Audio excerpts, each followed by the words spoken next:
बिस्मिल्लाहिर्रहमानिर्रहीम। मेरा नाम डॉक्टर मुज़म्मिल है और मैं एक नेफ्रोलॉजिस्ट हूँ। आज हम डिस्कस करेंगे एक ऐसी बीमारी को जो कि काबिल इलाज होती है, लेकिन इसकी तशख़ीस और इसके इलाज में देर होने की वजह से बहुत से लोगों के गुर्दे फेल हो जाते हैं। इन लोगों में जिनके गुर्दे फेल होते हैं इस बीमारी की वजह से, उनमें बहुत से जो लोग हैं वो नौजवान होते हैं। नौजवान लड़के लड़कियां इस मर्ज का शिकार हो जाते हैं। इस मर्ज का नाम है ग्लोमेरुलोनेफ्राइटिस। बेसिकली ग्लोमेरुलाई जो होते हैं, जैसे कि नाम से ज़ाहिर है ग्लोमेरुलोनेफ्राइटिस, जो ग्लोमेरुलाई होते हैं ये हमारे जो गुर्दे होते हैं उनके अंदर छोटी छोटी मशीनें होती हैं, उनको हम ग्लोमेरुलाई कहते हैं। यही असल में वो मशीनें होती हैं जो कि खून की सफाई का अमल कर रही होती हैं, और ये बहुत छोटी छोटी होती हैं। यानी कितनी छोटी होती हैं कि आप अंदाज़ा लगा लें कि एक गुर्दा जो है उसके अंदर तकरीबन 10 लाख के करीब ये छोटी छोटी मशीनें काम अपना कर रही। तो अल्लाह ताला का निज़ाम है, अल्लाह ताला की कुदरत है कि इंसान को इस तरीके से बनाया है कि हमारी अकल जो है वो दंग रह जाती है। तो जो ग्लोमेरुलाई है वो छोटी छोटी मशीनें होती हैं। हर गुर्दे में 10-10 लाख मशीनें होती हैं। 10 लाख मशीनें दाएं गुर्दे में होती हैं, 10 लाख मशीनें बाएं गुर्दे में होती हैं। इसकी खराबी हो जाए, इसके अंदर इन्फ्लेमेशन हो जाए, इसके अंदर पीप पड़ जाए, तो जो मर्ज डेवलप होता है उसे हम कहते हैं ग्लोमेरुलोनेफ्राइटिस। अब ग्लोमेरुलोनेफ्राइटिस जो है इसकी अमूमी तौर पर 2 शाखें होती हैं। एक शाख को हम नेफ्रोटिक सिंड्रोम कहते हैं, दूसरी शाख को हम नेफ्रिटिक सिंड्रोम कहते हैं। तो आज हम डिस्कस करते हैं नेफ्रोटिक सिंड्रोम को। हम किसी और दिन नेफ्रिटिक सिंड्रोम को भी डिस्कस कर लेंगे। अगर किसी मरीज को, खा वो बच्चा हो, जवान हो या बूढ़ा हो, जिस्म पर सोज आना शुरू हो जाए, वरम आना शुरू हो जाए, चेहरे पे सोज आना शुरू हो जाए, आंखों के नीचे स्वेलिंग का आना शुरू हो जाए, इसके अलावा उसको पेशाब के अंदर झाग आना शुरू हो जाए और कमजोरी नकाहत होना शुरू हो जाए, तो इसका यह मतलब है कि उसको नेफ्रोटिक सिंड्रोम डेवलप हो रही है। अब जो नेफ्रोटिक सिंड्रोम है ये भी एक छतरी की तरह है। जैसे एक छतरी होती है, उसके नीचे कई शाखें होती हैं, उसके अंदर नीचे ब्रांचेज होती हैं। तो नेफ्रोटिक सिंड्रोम की भी कई ब्रांचेज होती हैं। उनमें कुछ ब्रांचेज के नाम मैं ले देता हूँ।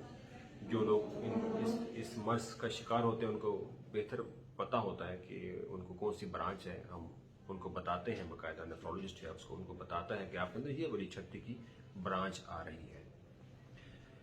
अगर कोई बच्चा हो तो उसके अंदर मोस्टली जो ब्रांच होती है नेफ्रोटिक सिंड्रोम की, उसका नाम है मिनिमल चेंज डिजीज। तकरीबन 90% बच्चे जिनको नेफ्रोटिक सिंड्रोम होती है उनको मिनिमल चेंज डिजीज का मर्ज होता है। इसके अलावा FSGS का एक मर्ज होता है जिसे हम फोकल सेगमेंटल ग्लोमेरुलोस्क्लेरोसिस कहते हैं। इसके अलावा मेम्ब्रेनस नेफ्रोपैथी इसकी एक ब्रांच है। IgA नेफ्रोपैथी भी नेफ्रोटिक सिंड्रोम की तरह से हमारे पेशेंट्स में प्रेजेंट कर जाती है। इसके अलावा मेम्ब्रेनोप्रोलिफरेटिव ग्लोमेरुलोनेफ्राइटिस भी होता है और कई शाखें होती हैं। एमाइलोइडोसिस भी होता है उसके अंदर एक शाख जो कि मरीज के अंदर निकल सकता है। अब हर शाख का जो इलाज है वो दूसरी शाख से फर्क होता है। मिनिमल चेंज डिजीज का अलग इलाज है और इलाज है, उसका तरीका ही और इलाज का। FSGS उसका और तरीका इलाज का, मेम्ब्रेनस नेफ्रोपैथी का और तरीका इलाज का, MPGN का और तरीका है, IgA नेफ्रोपैथी का और तरीके से इलाज होता है, एमाइलोइडोसिस का बिल्कुल फर्क इलाज है। तो हम जो है इलाज के तय्युन के लिए,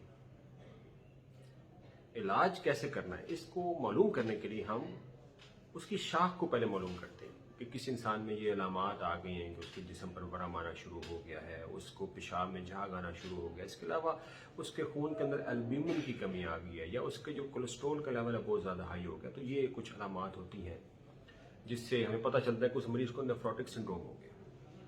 अब उसकी शाख का तयन करने के लिए हम मजीद कुछ टेस्ट करते हैं। उसमें कुछ खून के टेस्ट भी शामिल होते हैं, कुछ टेस्ट पेशाब के भी होते हैं, जिसके अंदर हम देखते हैं कि 24 घंटे के अंदर उस मरीज में कितना प्रोटीन आ रही है उसके यूरिन के अंदर। तो जब शाख का तयन हो जाता है तो हमारे लिए आसान हो जाता है उस मरीज का इलाज करना। कई शाखें इसमें से, मोस्ट ऑफ शाखें जो होती हैं, ज़्यादातर शाखें अगर वक्त पर वो पेशेंट हमारे पास आ जाए तो वो काबिल इलाज होती है, लेकिन इसका इलाज थोड़ा सा मुश्किल और थोड़ा सा टफ होता है, डॉक्टर के लिए भी और मरीज के लिए भी। जो अद्वियात इस्तेमाल होती हैं इस मर्ज के इलाज के लिए वो काफ़ी सख्त होती हैं, गर्म दवाइयाँ जिसे हम कहते हैं ना, वो होती हैं। तो मरीज को पहले बता देते हैं कि ये दवाइयाँ थोड़ी सी गर्म होती हैं और इसके ये साइड इफेक्ट्स आ सकते हैं, वो उसको बियर करने होते हैं, पेशेंट को बियर करने होते हैं। और इसका इलाज प्रॉपर हो जाए तरीके से तो मोस्ट जो पेशेंट्स होते हैं, ज़्यादातर जो मरीज होते हैं, वो मुकम्मल सेहतमंद हो जाते हैं। तो शाख का तयन करने के लिए एक टेस्ट किया जाता है जिसे हम रीनल बायोप्सी कहते हैं। ये छोटा सा टेस्ट होता है, इसमें हम गुर्दे में से एक गुर्दे में से थोड़ा सा सैंपल लेते हैं। जैसे मैंने पहले अर्ज किया कि हमारे जिस्म में 2 गुर्दे होते हैं, हर गुर्दे में तकरीबन 10 लाख मशीनें काम कर रही हैं। अब उनमें फॉल्ट आ गया, गुर्दे में फॉल्ट आ गया। अब ये समझे कि गुर्दे जो है वो एक फैक्ट्री है। अब फैक्ट्री के अंदर मशीनें एक किस्म की लगी हुई हैं, सारी मशीनें एक किस्म की लगी हुई हैं। अब फैक्ट्री के अंदर फॉल्ट आ गया, कोई मशीनें जो है वो खराब हो गई। तो हमें इसको मालूम करने के लिए कि भाई क्या फॉल्ट आया है मशीनों के अंदर, हम अब सारी 10 लाख मशीनें तो निकाल के नहीं भेज सकते हैं लेबोरेटरी में कि भाई चेक करो कि फॉल्ट क्या है। तो हम बतौर सैंपल उसमें से 10 या 20 मशीनें निकाल के भेज देते हैं। 10 लाख में से कोई 20 एक मशीनें निकाल के बतौर सैंपल हम लेबोरेटरी भेज देते हैं। वो छोटी सी सुई होती है, उसके जरिए जगह सुन करके वो तकलीफ मरीज को नहीं होती है, उसके जरिए हम ये सैंपल लेते हैं और ये सैंपल लेके हम लेबोरेटरी में भेज देते हैं। लेबोरेटरी वाले माइक्रोस्कोप में देखते हैं, उनके पास एक माइक्रोस्कोप होती है, उसमें देखते हैं और बताते हैं कि भाई इस मरीज के अंदर नेफ्रोटिक सिंड्रोम की ये शाख आ रही है और ये इतना डैमेज हो चुका है गुर्दा, अब इसका इलाज इस तरीके से करना है। तो उस रिपोर्ट की बुनियाद पर जो बाकी टेस्ट हमने करवाए होते हैं उसकी बुनियाद पर हमें इस शाख का पता चलता है, हमें ये पता चलता है कि गुर्दे कितने खराब हो चुके हैं और हमें ये मालूमात मिलती है कि गुर्दे अब कैसे ठीक किए जा सकते हैं।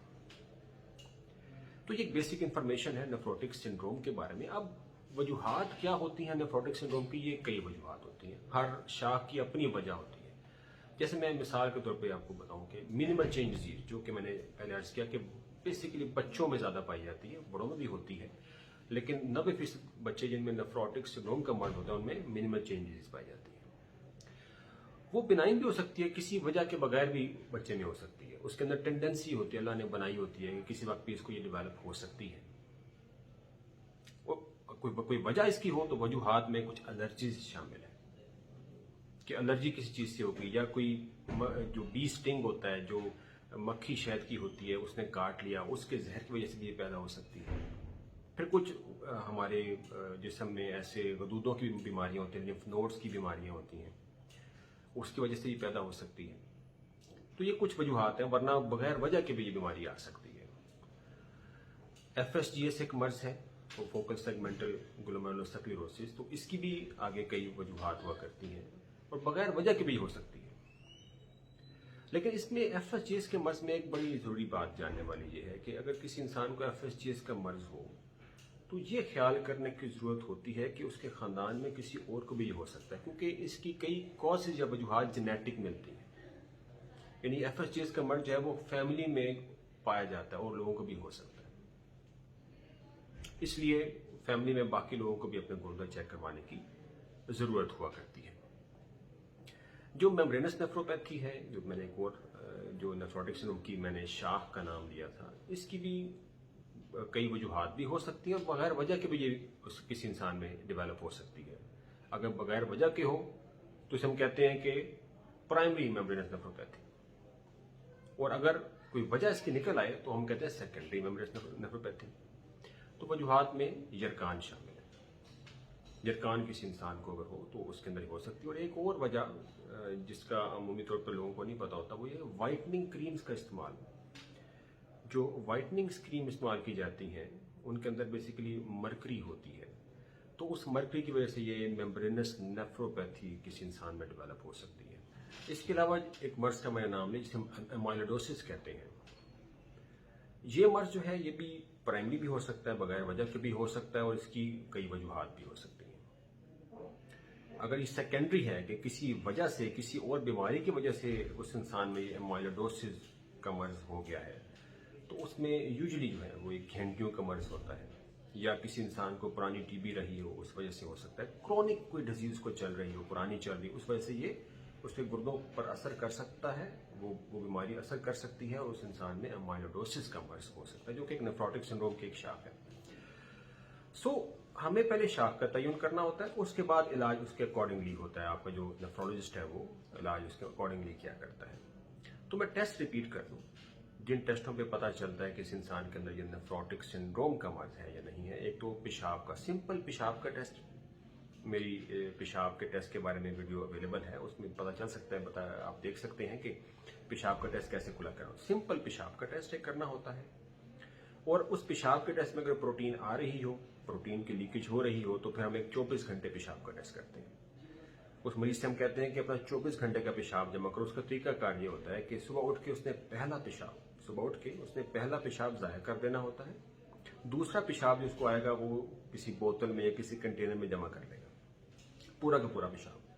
दूसरा, तीसरा, चौथा, यानी कि पहला पेशाब ज़ाया करके दिन का बाकी सारा का सारा पेशाब उसने किसी कंटेनर या किसी बोतल में जमा कर लेना। रात को भी उठेगा तो पेशाब उसी कंटेनर में करेगा। सुबह उठ के उसने जो पहला पेशाब है वो भी कंटेनर में करके उसको जमा करवा देना लेबोरेटरी में। तो वही 24 घंटे का एक पेशाब हम जमा कर लेते हैं, फिर देखते हैं लेबोरेटरी में रिपोर्ट बना के देती है, वो बताती है कि 24 घंटे में उस इंसान के गुर्दे कितना प्रोटीन का खराज कर रहे हैं। तो इस टेस्ट की बेस पे फिर हम आगे, हमें पता चलता है कि इस इंसान को नेफ्रोटिक सिंड्रोम है कि नहीं है। अगर इसकी इंटरप्रिटेशन ऐसी होती है कि अगर उस इंसान के 24 घंटे पेशाब जो जमा किया गया था उसमें प्रोटीन का खराज 3.5 ग्राम से ज्यादा हो रहा हो, तो उसका मतलब उसमें नेफ्रोटिक सिंड्रोम है। अब उसकी फिर वजूहात को तलाश करना जरूरी होता है। एक वजह मैं और बताता चलूं, जो कि ग्लोमेरुलनेफ्राइटिस के जुमरे में तो नहीं आती है, लेकिन वो नेफ्रोटिक सिंड्रोम के जुमरे में आती है, वो है शुगर का मर्ज। अगर शुगर का मर्ज किसी इंसान के गुर्दों को लीक कर दे तो वो नेफ्रोटिक सिंड्रोम पैदा कर सकती है। इसे हम कहते हैं डायबिटिक नेफ्रोपैथी, और उसकी भी टाइप्स होती है। तो ये टाइप 3 के अंदर जाके ये जो गुर्दों में से लीकेज बहुत ज्यादा, इतनी ज्यादा प्रोटीन की लीकेज स्टार्ट हो जाती है कि वो 3.5 ग्राम से ज्यादा 24 घंटे में वो जिस्म से निकल रही होती है। तो साइंस की रोशनी में ये हमें पता चला है कि जितनी ज्यादा प्रोटीन का खराज होगा उतना ही खराबी ज्यादा गुर्दे के अंदर पैदा होगी। इसलिए अगर आपके जिस्म पर वर्म आ रहा हो, आपके चेहरे पर वर्म आ रहा हो, आपको महसूस हो कि आपके पेशाब में झाग सी बन रही है, अगर आपको शुगर भी है या नहीं भी है, तो आपको फौरन किसी कॉम्पिटेंट नेफ्रोलॉजिस्ट से रुजू करना चाहिए, ताकि वक्त पर उसकी वजह का तयन किया जा सके और आपके गुर्दों को खराबी से बचाया जा सके।